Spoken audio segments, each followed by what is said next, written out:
Today we're going to look through every Space Marine chapter in Warhammer 40k, which ones are the strongest and the nastiest tricks that they can bring to bear.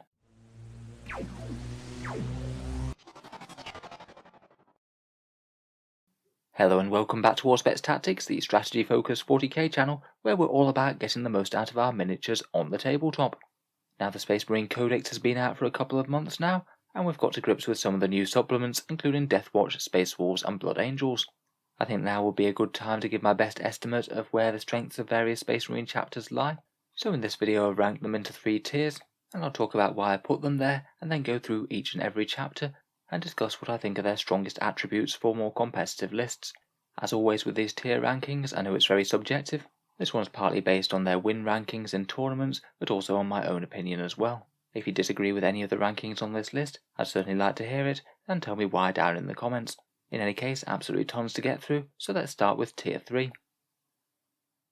So in Tier 3, I've chosen to place Imperial Fists and Crimson Fists, Black Templars, and all the other named Successor chapters, including Blood Ravens, Flesh Tearers, and the Forge World Successors.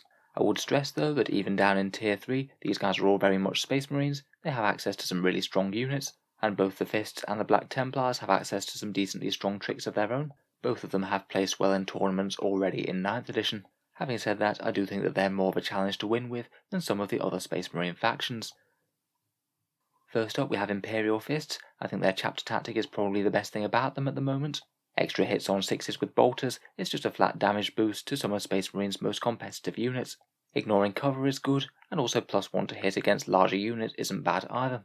Unfortunately, their doctrine has just kept on getting nerfed over and over again throughout 8th and 9th. It now only applies to the very heaviest of weapons, and it's only really a marginal damage boost against certain armies only on turn 1.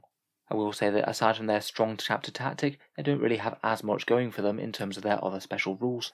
Torgaradon and Lysander are both okay but kind of passable. Pedro Cantor's perhaps a bit more interesting for the Crimson Fists, and their Geokinesis discipline is frankly not worth bothering with. Out of their supplement codex, I think that they just don't have quite as many options compared with most of the other chapters. The Eye of Hypnoth is perhaps their best option, giving you a lieutenant in the back pocket essentially.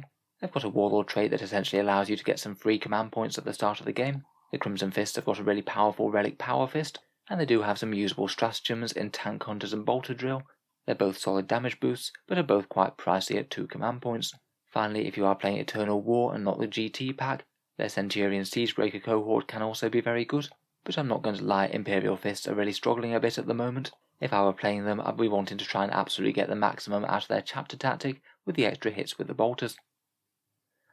Next we have the Black Templars, who are kind of the reverse of the Imperial Fists in my mind. I find their chapter tactic and super doctrine both kind of underwhelming, but they do have some really powerful tricks when it comes to stratagems, relics and warlord traits.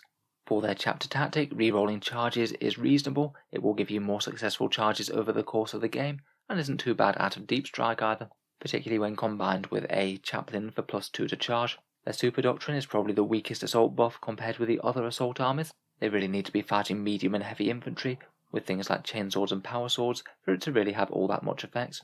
In terms of special characters, the Emperor's Champion is very cheap and effective, and Helbrecht is pretty decent too.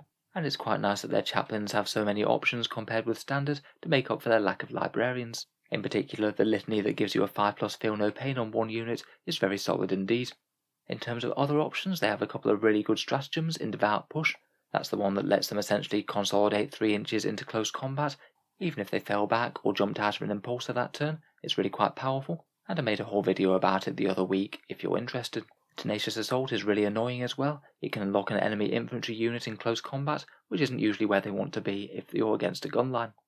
They've got a couple of good relics in the Crusader Helm, which can get you some early assault doctrine on the go, and their Aurelian Shroud can give you a turn of 4+ invul on some key units, which could be pretty helpful if you're running up a phalanx of dreadnoughts or something. Finally, their Warlord trait Frontline Commander is a pretty good one. +1 to advance and charge combos very well with their chapter tactic, and allows you to get Purging the Xenos in close combat with Bolter and Chainsword exactly where you want to be. All of these options are great, but I still think that they struggle to make up for the slightly underwhelming chapter tactic myself. Compared with Imperial Fists, I would say that they're slightly stronger, and maybe a bit more of a candidate for low tier 2 if I was feeling a bit more generous. In general though, I do think that the other assault armies will give you a bit more of an easy time. Finally, in Tier 3 we have the named Successor chapters, where I've put the Blood Ravens, Flesh Tearers and Forge World chapters mainly because they just tend to be more limited versions of their parent chapters. Blood Ravens are locked to some fairly underwhelming Successor chapter tactics. Flesh Tearers are perhaps a bit more interesting. They have a small damage buff over Blood Angels, but lose that all-important +1 to charge. Out of the two, I'd much rather have +1 to charge over extra AP on 6s, and while Gabriel Seth is absolutely murderous with his new Fighting Twice profile in 9th edition, the loss of all the other Blood Angels unique characters does sting a bit. Finally, for the Forge World chapters, there's just not really all that much reason to take them competitively, unless you're dead set on bringing one of the Forge World special characters.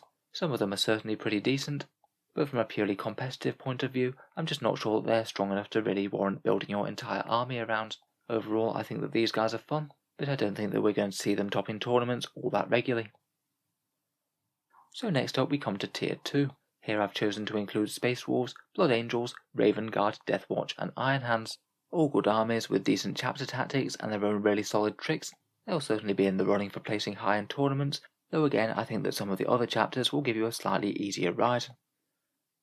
First up we have the Sons of Fenris, whose chapter tactic is a decent solid melee buff and also gives you the heroic intervention to allow you to defend objectives in the midfield quite well. Their doctrine is again another flat boost to melee. Both of their tactics are really quite good synergy with Power Fists and Thunderhammers, so it often makes sense to include a fair few of them in a Space Wolves army. Space Wolves have a crazy amount of unique options and characters, around 30 individual datasheets I believe. Some of them are stronger or worse than others, but in particular I think that Thunderwolves and Wolfguard Terminators are some of their best units. Thunderwolf Cavalry, being exceptionally fast now and having 4 wounds each, are going to be a problem for your opponents wherever they manifest, and Wolfguard Terminators are the most flexible Terminator squad in the game. You can pretty much build any combination of war gear to suit your exact purposes. I'm a really big fan of Bjorn the Fell-Handed, an absolute monster in close combat, and he gives you some rerolls as well. And Ragnar Blackmane is an exceptionally fighty character point for point, and can ride in Impulsors alongside some Blade Guard or Assault Intercessors. Despite perhaps still having a few issues getting into melee, when they get there the Wolves have stratagems to make them even more dangerous. They now have a stratagem to get them +1 to wound on the charge, so they can be as strong as Blood Angels in that way as well.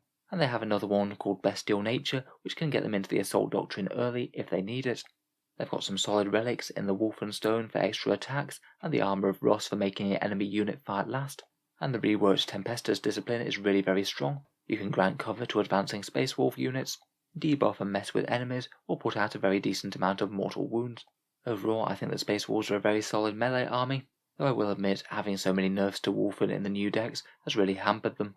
I feel like their lists are going to revolve more around Thunderwolf Cavalry, Primaris jumping out of Impulsors, and Wolfguard whether in Terminator armor or flying across the battlefield on jump packs. Next up we have one of their rival assault armies, Blood Angels, certainly one of my favourite factions in the game, and perhaps one of the best chapter tactics out of the whole list of Space Marine chapters. +1 to advance and charge and +1 to wound on the charge are both incredible buffs. Combats happen a lot more reliably, particularly with a command reroll thrown in, and +1 to wound means that they're going to be effective against near enough anything, even if you're striking with chainswords against heavy tanks. Much like the Space Wolves, their doctrine just gives them even more melee power, with an extra attack whenever they're in the first round of combat, and they double down on being combat monsters with their unique units Sanguinary Guard and Death Company. Sanguinary Guard in particular are a really competitive unit right now. 30 points for a 2+ armor save Space Marine with a jump pack, with 3 attacks each, a strength 5, AP -2 and 2 damage. Combine that with +1 to wound and maybe some other buffing characters, and they're going to go through near enough anything. Blood Angels also have a host of special characters to choose from, though probably my favourite pick from the HQ slot is their Librarian Dreadnought, just because of his Wings of Sanguinius ability, which can get him to have a very early charge, potentially rocketing across the battlefield on turn 1. There aren't many Dreadnoughts with an average charge threat range of 26 inches. I will say that with their new codex they did lose some powerful options, particularly the nerf to on Wings of Fire, and losing a 3d6 inch charge out of Deep Strike were both really powerful Blood Angels options, and honestly if both of those had remained, they might well have been a tier 1 option for me. They still do have some tricks of their own though. Forlorn Fury can get you a pretty much guaranteed Death Company first turn charge. Descent of Angels is actually really cool with Plasma Inceptors now, drop down and get a guaranteed +1 to hit. If you are building Smash Captains, then you could potentially give them the Gift of Foresight, which allows them to reroll a hit, wound and save, which means that they're just going to be all around better in all areas. And they do have a couple of useful relics in the Icon of the Angel, that allows them to reroll some charges, and the Hammer of Baal, which is a very nice boosted Thunderhammer. In general though, I would say that the main power of the Blood Angels comes from their chapter tactic, and also their ludicrously scary Sanguinary Guard. Next we come to the covert forces of the Raven Guard. These guys, in addition to deep striking Centurions, were some of the terrors of 8th edition, though I think that the changes to 9th edition have hampered them somewhat. Their chapter tactic is a pretty nice boost to durability of infantry and vehicles alike, getting light cover at range or -1 to hit if they happen to be within terrain. Their doctrine is somewhat situational, I find. +1 to hit and wound against characters is a really powerful buff, but it does mean that you need to be in a position to target them, and also potentially invest in some sniper units, things like eliminators or scouts. Kayvan Shrike is a good useful all-round chapter master, good melee power, very fast, and also very useful for giving you rerolls to hit, so if you are playing Raven Guard and not a Successor chapter, then you'd be a very good include, I think. In terms of their other special rules though, I find them a bit of a mixed bag. I think by far their most powerful tricks are their pre-game deployment options. Paying 1 command point to deep strike any infantry unit is really good on so many Space Marine options. Units like Eradicators, who'd usually be coming out of strategic reserve on the flanks, being able to position them anywhere is so powerful. You can still do some pretty scary things with Assault Centurions, deep striking them with Hurricane Bolters and Melters or Flamers are both really strong, and you could have Devastators coming out of deep strike reserve as well, perhaps with Grav Cannons or Multi-Melters. Their Warlord trait, Master of Ambush, can allow you to deploy any infantry unit right up in the opponent's face, anything but Centurions. So if you do know that you're going first, you could potentially move up a big squad of aggressors, move them forward, rapid fire something to death, then charge with those power fists, or even just go with Eradicators again, take a big squad, plonk them up in the midfield, and just obliterate whatever target you think is going to be most of a threat to you in that game. If you went a bit more fluffy, you could think about using Van Vets in the same role. Getting a first turn charge into your opponent's backlines with Vanguard Veterans is really scary. And if that weren't enough pre-game shenanigans for you, you can also have a pre-game move with the Infiltrator stratagem, allowing you to get even more units up into the midfield before your opponent's got a chance to react. Potentially a very powerful Alpha Strike combined with a very powerful Beta Strike from units coming in from reserve. I do think that Raven Guard might be one of the chapters that are best run as Successors rather than pure. If you took +1 to charge and Whirlwind of Rage to get them more melee power, then you could potentially have a lot of threats coming out of Deep Strike who are very hitty and very likely to make their charge. I think they're one of the chapters that can work best as allies compared with just being the entire faction Raven Guard. Next up we come to Deathwatch, who have gained quite a bit from their new codex. Their chapter tactics kind of okay, it'll give you a few more rerolls against certain battlefield roles, as well as giving you a slightly more favourable matchup against Xenos. It goes hand in hand with their special issue ammunition, which is present on their veteran kill teams, and despite not being able to use this on storm bolters and things anymore, I'd argue it has got stronger in some cases, particularly with the Vengeance rounds allowing you to have 2 damage bolt guns now, which is really quite cool. Deathwatch don't get their own unique doctrine, but they do get to select their order of the doctrines, which means that you can put them into tactical doctrine turn 1, or potentially have an early assault doctrine if you want it. Getting into tactical really early isn't bad at all for an army that mainly revolves around elite infantry, and can give them a really hard first turn punch. Out of their unique options, I feel that Deathwatch veterans and kill teams are the stars of the show. Deathwatch veterans are one of the most flexible squads in the entire game of 40k. It's basically a build your own Space Marine toolkit, who can mix and match ranged and melee options and take storm shields where they need to, and combine with other options such as Terminators to tank wounds. Some of the kill teams have some really fun options available as well, including getting Outriders with objectives secured, or potentially being able to field 5 Eliminators in one squad, which isn't an option for most Space Marine chapters. I feel like their codex gave them a ton of really powerful punchy options as well. One of my favourites is the Dominus Aegis, which is their relic storm shield which gives them an aura of 5+ invul saves. Really powerful on any Space Marine unit with a 3+ armor save, particularly things like Redemptor Dreadnoughts, or even just regular veterans foot slogging up the board. The Beacon Angelus can give them a great first turn punch, put it on a character and then jump a squad into the midfield to deal out some death. They have a psychic power for a 5+ feel no pain type save, again very good on elite infantry units, and not dissimilar from Raven Guard, they can also put units in Deep Strike Reserve, this time via the Teleportarium. Very promising on shooting units in particular, Eradicators come to mind. Stratagem wise they're really quite flexible as well, with many solid infantry focused options, particularly being able to fall back and shoot with jump infantry, and fall back and charge with bikes. They're quite a new codex at the moment, but I'm looking forward to seeing if anyone manages to make them work in big tournaments. I do feel like they have enough tools to punch above their weight. Finally we come to Iron Hands. The Bogeymen of 8th edition, somewhat brought into line between the multiple nerfs that they've had since their codex, and a few of the changes with how the Space Marine army works in 9th. Their chapter tactic, while losing the 5+ Overwatch, is still very decent. You can't really argue with a little bit of extra durability being a good thing, and of course it's great for vehicles with slower degrading. Their super doctrine will give them a decent boost to damage output turn 1, and is very good on vehicles that can't often get rerolls via core. It's also really quite good for drop pod devastators as well, who will be able to come in turn 1 in Devastator doctrine and be able to shoot as if they hadn't moved, and also reroll ones with heavy weapons to boot. Phyros is fairly expensive points wise, but he's a very solid central buffing character. He'll give all infantry around him a 5+ invul save, which combined with the 6+ feel no pain just makes an exceptionally durable advancing battle line. Is really good combined with a bunch of intercessors or perhaps some Gravis armoured heavy hitters with 3+ saves. In terms of their other solid special rules, some of the ones that stand out to me are the Ironstone. -1 to damage is pretty much an auto include if you are taking some sort of big scary Space Marine vehicle. Could be very nice paired with something like one of those new Gladiator tanks, just making it far more of a pain to remove than it should be. One of their cheesier options is to make a character dreadnought with March of the Ancients, which can't be targeted by your opponent, so if you take something like a Relic Contemptor dreadnought, it means that you can just sit back within your own lines, maybe behind that very durable infantry, and just happily take pot shots with las cannons and cyclone missile launchers against them all game long without fear of reprisals. Character protection is very nice on Contemptors now that they have only 9 wounds. They do have a few decent stratagems. I'm a big fan of Mercy as weakness. That means if you target everything with 1 unit, then every wound roll of a 6 gets you an additional wound. It's mathematically equivalent to +1 to wounds, and it'll just give you a bit more firepower wherever you deploy it, provided you only wanted to fire at 1 target. On top of those, they have a fairly decent psychic discipline, again focused around vehicles, could be good with some Redemptor dreadnoughts perhaps, the Tempered Helm, which is a decent option for a bit of command point farming, and a couple of solid warlord traits in targeting protocols for some rerolls, and Student of History for a fighty character, which can allow them to run in, charge and hit an enemy unit, and then just back straight out of the fight before your opponent gets to even attack. Overall, a decent amount of raw power and good tricks, but nowhere near as oppressive as they were in 8th. So finally we're getting into the really big leagues then. These are the armies that I think are tier 1 for Space Marines at the moment, and some of the scariest Space Marine forces around. They all pack some really solid tricks and powerful units and characters. First up we have the White Scars, who I think are nosing ahead as one of the strongest melee armies for Space Marines in 40k.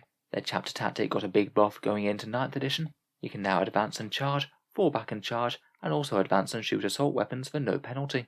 It means that their mobility is just frankly awesome, and they'll always be dictating the pace and flow of the game. Advancing and charging is of course great on bikes who get an automatic 6-inch advance, but it's also surprisingly powerful on slower units as well, perhaps things like Terminators or Blade Guard veterans, where they have a fairly small threat range, so getting an extra advance move on top of that really makes them much more of a threat on the table. It's pretty awesome all around for auto bolt rifle intercessors as well, who can move 6 inches, advance another d6, fire at full accuracy with their auto bolt rifles for 30 shots, and then still make a charge move after that should they want to. Their super doctrine is one of the most powerful in 40k I feel. In turn 3 onwards, White Scars armies will get +1 damage on the charge, which is just ludicrously scary on anything with damage 1 weapons, things like lightning claws or chainswords. White Scars Vanguard veterans with storm shields and lightning claws will pretty much slice up anything in the game, whether it's hordes, elite infantry or tanks. Corsair Khan could well be worth including in an Impulsor, maybe alongside some Blade Guard. He provides excellent buffs and is a character's killer par excellence, really punching above his weight. They have plenty of other solid options. They have a stratagem for a 3d6-inch drop the lowest charge, which can be great out of deep strike, all manner of solid biker stratagems, things for falling back, shooting and charging, various mobility ones, or making them hard to hit after they've advanced. The Storm-Speaking discipline is really powerful as well, suppressing Overwatch or giving your charging units a boost, and you can combine that with Plume of the Planesrunner to give you +1 to charge out of deep strike as well.